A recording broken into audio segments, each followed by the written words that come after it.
Patrizia Napolitano. Una città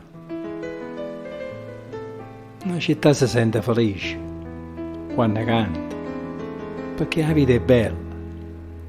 Aspetta, sonna, la speranza, l'amore, senza più paura. Quando pensa che la notte la vita può cagnare.